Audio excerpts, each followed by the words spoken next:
Por eso a nuestros hermanos, que Dios los tenga en la gloria. Y nosotros desde el Salado cantaremos en su memoria. Y nosotros desde el Salado cantamos a su memoria.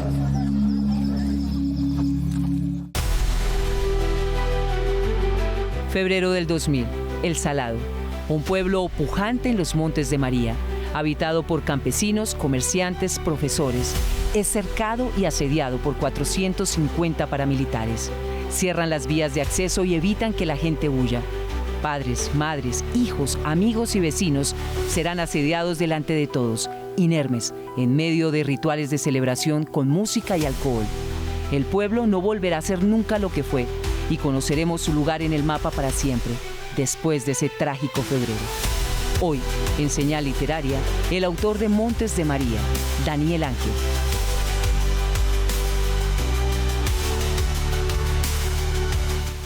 Queridos lectores y lectoras que siempre nos acompañan en Señal Literaria, un mal día de febrero del 2000 se cometió una masacre paramilitar. 450 paramilitares entraron al Salado y mataron a más de 50 personas. Por eso nos hemos citado aquí, en el Centro de Memoria, para conversar sobre una novela que conmemora justamente esa masacre. Les hablo de Montes de María y de su autor, Daniel Ángel. ¿Cómo estás, Daniel? Hola, Eric. Bienvenido a Señal Literaria. Mil gracias por la invitación. Sé que acabas de publicar esta novela es del 2025, Montes de María, una novela realmente impactante. Daniel, te felicito por la escritura de esta novela, en la que nos cuentas cómo 450 paramilitares entraron al Salado en una mañana de febrero y masacraron a ese pueblo entero, ¿cierto? Gente inocente que estaba viviendo su rutina, su día a día, campesinos, trabajadores, profesores. Cuéntanos un poco, Daniel, por qué quisiste contar nuevamente desde la literatura esta masacre tan impactante. Bueno, creo que la literatura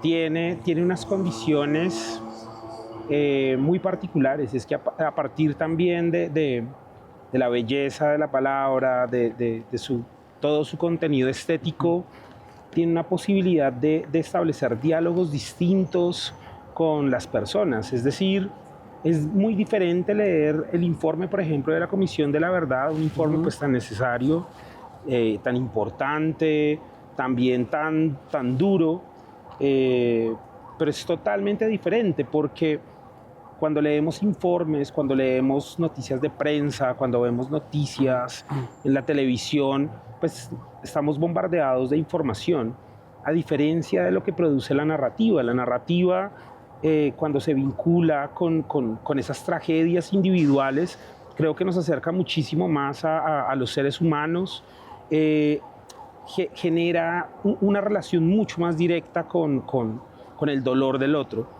Entonces a mí siempre me ha interesado, no solo con la masacre del Salado, pero siempre me ha interesado revisar esas historias particulares que nacen o que emergen pues, de estas grandes tragedias.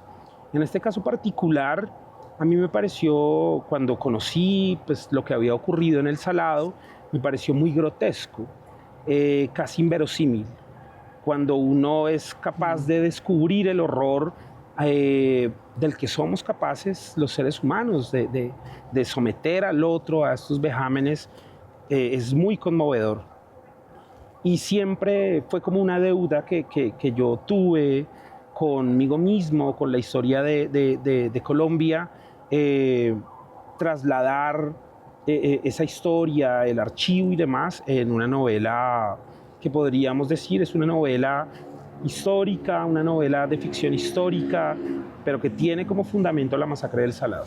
Sí, Daniel, estaba pensando también en que hay mucha fidelidad con los hechos, lo que tú narras, incluso los testimonios de las víctimas. Por eso te quería preguntar también, ¿cómo fue ese proceso de documentación para la escritura de esta novela y la conversación con algunas víctimas del Salado, de la masacre?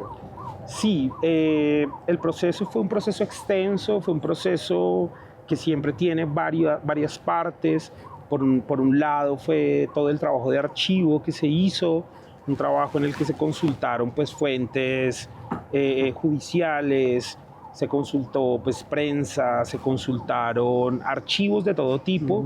Por otro lado, pues entrevistas, no solo a las víctimas, algunas de las víctimas, sino también a victimarios. Y por otro lado también todo lo que nosotros hemos escrito a propósito de la masacre. Hubo un libro que produjo Publicaciones Semana, que salió hace muchos años, yo creo unos 15 años, y hubo una serie de relatos. Recuerdo mucho una crónica, que es una crónica maravillosa de Alberto Salcedo Ramos, sobre el pueblo que sobrevivió gracias a la música de los tambores. Creo que se titula la crónica de Alberto Salcedo. Entonces, sí, en efecto, hay una serie de fuentes que uno puede consultar.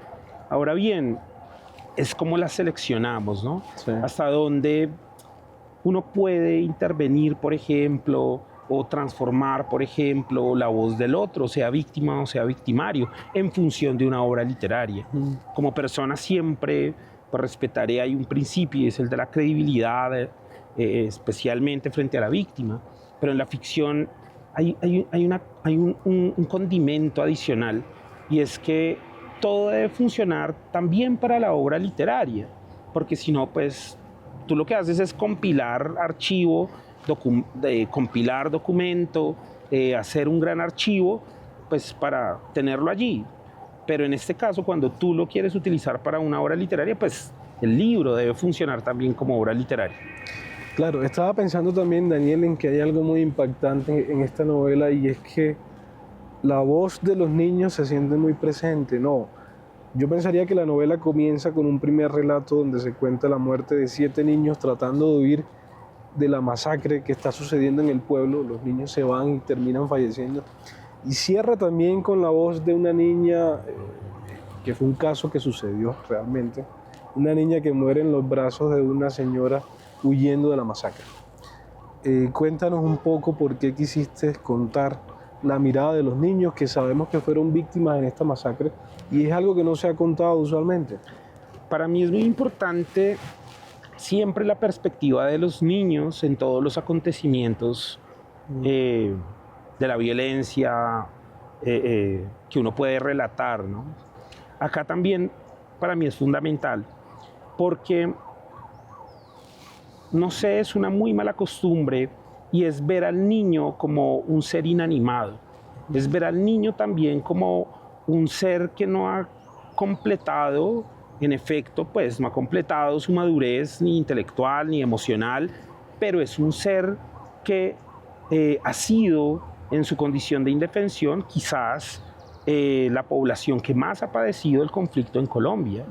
Y recordé mucho, y siempre recuerdo mucho, por ejemplo, la exposición El Testigo de Jesús Abad, y siempre recuerdo, digamos, una serie de imágenes que han transcurrido por la memoria colectiva del país, en los entierros, por ejemplo, de los líderes políticos asesinados, y uno ve los semblantes o las expresiones de los familiares de estos líderes asesinados, y el mayor desconsuelo, y yo siento que la coartación absoluta o el robo total del futuro y de la esperanza que ha acontecido en el país con los hechos de violencia ha sido con los niños. Y para mí entonces es una perspectiva muy importante, porque es una forma también de volver a ellos e intentar entendernos lo que somos como nación, por qué hacemos lo que hacemos, en qué momento se vira de una forma tan radical el camino para que seamos capaces de hacer lo que hacemos. Entonces la perspectiva de los niños me parece que además es nítida, y es una perspectiva que es muy emocional, y a mí me interesa pues también hacer eso en la literatura. Bueno, y estamos justamente, Daniel, en un sitio que es muy simbólico, ¿no? En el Centro de Memoria en Bogotá, rodeados de todas estas historias de víctimas en el país. Y eso que tú dices sobre la mirada de los niños es muy bonito. Yo recuerdo también una historia de una niña que presenció justamente esa masacre, la masacre del Salado, y no habló luego de esas mañanas, se quedó callada el resto de sus años. Quiero preguntarte por algo que es muy notorio en la novela, y es el hecho de que parece que hubo tiempo para todo, ¿no? Es decir, los victimarios tuvieron tiempo para todo, para planear la masacre, para tomarse unos tragos antes de recorrer todas las vías aledañas al pueblo, incluso algo que tú cuentas y que fue real, un avión fantasma que recorrió todas las zonas aledañas al pueblo, los Montes de María. Era como una connivencia con algunos sectores de las fuerzas del Estado, si se quiere.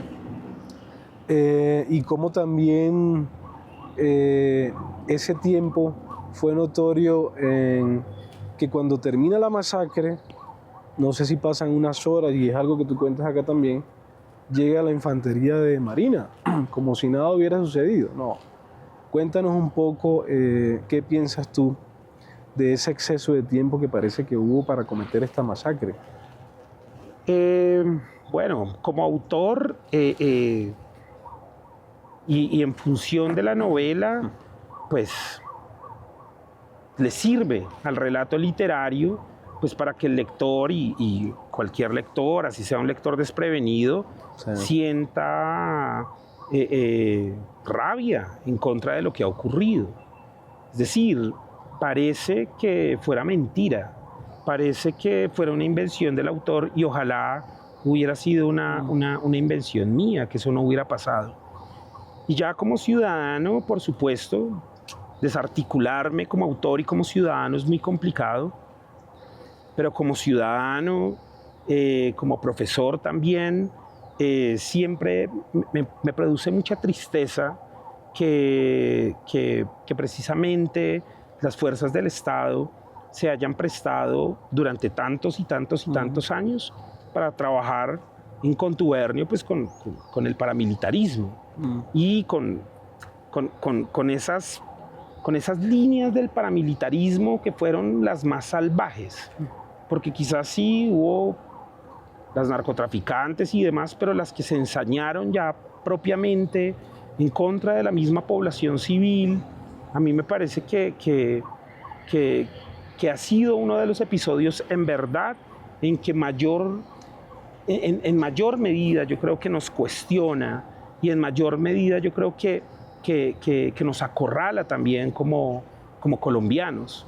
Entonces enterarse, por ejemplo, de todas las facilidades que tuvieron pues, estos bloques de paramilitares para acercar al Salado y luego pues, todo el tiempo que tuvieron para cometer la masacre y luego el tiempo que les dieron para que se fueran y así llegaran las fuerzas del Estado, es de verdad, es una de esas historias macabras, truculentas que pareciera que hubieran sido escritas por Stephen King o yo no sé, pero tienen un nivel de crueldad, tienen un nivel de por lo que tú dices, porque hay una planeación, porque se sentaron y entonces hicieron una serie de acuerdos justamente pues para que tuvieran toda la tranquilidad para cometer la masacre. Totalmente. Bueno, Daniel, y justamente sobre eso que estás diciendo, yo estaba pensando, claro, el exceso de tiempo que se tuvo para cometer esta masacre, no, pero el nivel de sevicia, de tortura, y es algo que tú nos cuentas también, en detalle. Por eso quiero preguntarte por la voz de los victimarios, porque creo que para recomponer el rompecabezas de esta masacre totalmente, hacía falta esa voz, la voz de los victimarios, y tú narras también lo que pudieron haber pensado estos victimarios, en una suerte de primera persona que cuenta con mucho detalle lo que sucedió. Cuéntanos tú un poco por esa decisión también de incluir la voz de los victimarios en el libro. Sí, fue una decisión difícil, porque fácilmente hubiera podido ser juzgado la obra como una apología al paramilitarismo, una forma de justificar lo injustificable. Yo creo que hay acontecimientos en la historia de la humanidad que no se pueden justificar. Entre todos esos acontecimientos, la masacre del Salado es injustificable.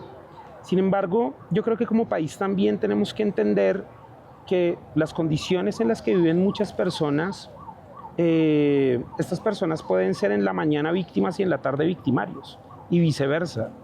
Es decir, nuestro país es un país que históricamente ha abandonado a muchos de sus ciudadanos, los ha dejado a su suerte, a la intemperie, los arroja a las fauces justamente de estos poderosos. Y el poder acá, el poder es el poder de la bala, pues, y de la cantidad de hombres que puedan sacarte a ti de tu territorio, y si necesitan tu tierra, pueden asesinarte a ti y a toda tu familia. Y siento también que el paramilitarismo es un fenómeno que no nace porque sí, no nace por generación espontánea, igual que los movimientos guerrilleros, no nacen por generación espontánea. Hay una serie también de acontecimientos y de argumentos históricos y por supuesto personales, ya de cada individuo, por los cuales cada sujeto toma la decisión de vincularse no a determinados movimientos. Y para mí era muy importante también dar esta otra perspectiva desde el victimario. Siento que en la literatura, en las ciencias sociales, en las ciencias humanas, hay algo que es muy, de lo cual uno puede sacar mucho provecho, y es justamente intentar entender al monstruo. Quizás son seres humanos, pero son seres humanos monstruosos. Hay seres humanos que pueden cometer muchos errores en su vida, pero que jamás van a liderar una masacre de toda una población, que jamás van a lanzar una bomba atómica en contra de un país, que jamás van a bombardear niños como lo está haciendo Israel en Gaza. Hay personas que cometen errores, pero hay personas que son seres humanos que son monstruosos, que son capaces de cometer los actos más ignominiosos que nos podamos nosotros imaginar. Entonces, para mí era esto aún muy importante, intentar entender a ese otro ser humano que es tan distinto, a ese otro ser humano que es el que a mí me hace repensar muchísimo en cuál será el destino de la humanidad. Nosotros, pues, por fortuna, yo creo que esta es una especie que siempre se ha sabido recomponer a pesar, pues, de las grandes catástrofes, pues, justamente que hemos sobrevivido. Bueno, Daniel, y este libro además tiene un epígrafe de Petrona Martínez, ¿cierto? Es como si tú reivindicaras la música local también. Y es muy diciente porque en plena masacre, pues los paramilitares sacan los instrumentos de la Casa de Cultura y en la medida en la que matan a la gente, pues ponen a sonar las gaitas, los tambores y todo. Sí. Dice en el epígrafe de Petrona Martínez: en los montes de María esto sucedió, señores. Estaba llorando un niño lamentando sus dolores. ¿Qué lloras, bebé? Dime qué te duele. Porque se murió mi madre. No tengo quien me consuele. Porque se murió mi madre. No tengo quien me consuele. Una palomita blanca vino volando a contarme que en una cabaña sola agonizaba mi madre. Qué bonito eso, ¿no? Es hermoso. Se compone por una experiencia muy personal, totalmente ajena a la masacre. Pero mira tú la coincidencia, ¿no? Del dolor de sentirse abandonado, del dolor de ser un desheredado, de que te saquen de tu tierra, te asesinen a tu familia, quedes huérfano. Y yo creo que esa sensación de orfandad que está en esta canción, por supuesto en su medida mucho más trágica, mucho más profunda, en una cicatriz que es más difícil de curar, pues la encontramos en la masacre del Salado. Muy bien elegido ese epígrafe, Daniel. Pues Daniel, piensa en el poder de la música y en lo impactante que nos cuentas, ¿no? Independientemente de que la vida nos llene con sus tragedias, y nos deje huérfanos, pues la música nos adopta. Y esta música de Petrona Martínez seguirá siendo la música también de los saladeros y de toda esta gente de los Montes de María.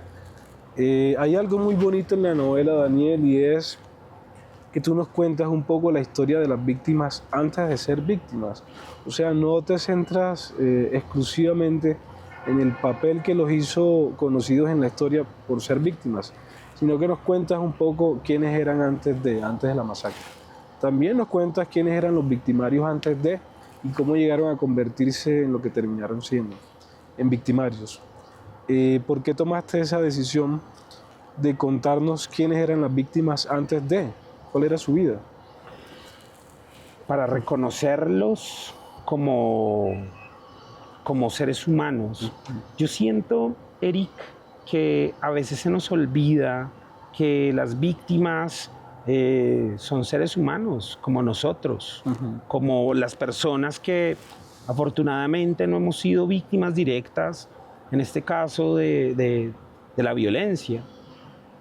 Y esa pátina de víctima, yo creo que reduce absolutamente toda esa dimensionalidad de la que son dueños.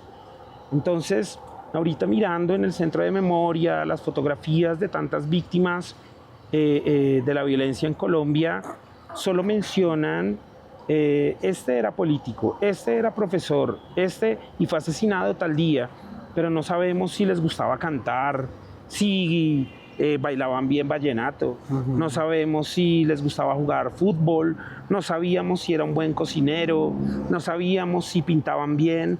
Es decir, reducimos a la víctima a una condición de víctima con una simpleza que a mí me aturde.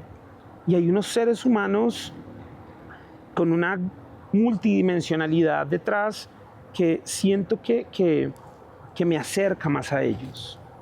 Porque entonces una de las víctimas, antes de ser víctima, era un gran jugador de fútbol, o ella era una gran profesora de inglés, y en este sentido me acerca más a ellos. Son más vecinos míos en el sentido propiamente de la cotidianidad, de lo humano. Claro, y es devolverles un poco su última dignidad. Antes de ser víctimas, era el jugador de fútbol del pueblo, era el profesor del pueblo, ¿cierto? Pues querido Daniel, ya que estamos en este sitio tan importante para nuestra memoria, yo te invito a seguir nuestra conversación caminando por estos senderos. Vamos, vamos.